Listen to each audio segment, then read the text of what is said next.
Hi all, தேவனுக்கு மகிமை உண்டாகட்டும். நீதிமொழிகளின் புஸ்தகம் 27வது அதிகாரம் 7வது வசனம் சொல்லுகிறது, திருப்தி அடைந்தவன் தேன் கூட்டையும் மிதிப்பான், பசு உள்ளவனுக்கோ கசப்பான பதார்த்தமும் தித்திப்பா இருக்கும். பாருங்க, அநேக பேத்துக்கு அநேக எல்லா காரியங்களும் இருந்தும் அவங்களுக்கு அதனோட வேல்யூ தெரியாது.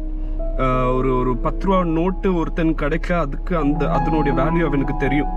ஒரு ஏழையான மனுஷனா இருந்தானா அவனுக்கு அந்த பொருட்களோட வேல்யூ தெரியும். இன்றைக்கு நம்மளுடைய காரியங்கள்ல நம்மகிட்ட எல்லாமே இருக்கு, ஆனா அதனுடைய வேல்யூ தெரியல.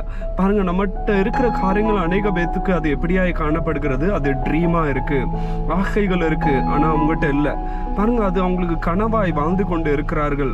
ஆனா எல்லாமே ஆண்டவர் நம்மளுக்கு கொடுத்திருக்காரு. ஸோ நம்மகிட்ட இருக்கிற காரியங்களை வைத்து நம்ம அதை வேல்யூ பண்ணி ஆண்டவருக்கு நன்றிகளை ஏறெடுப்போம்.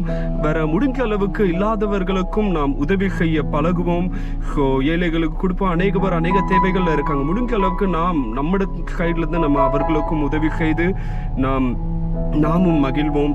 ஸோ இருக்கிற நாட்களை பிரயோகப்படுத்திக் கொள்வோம். கர்த்தர் தாமே உங்களை ஆசீர்வதிப்பாராக. ஆமென்.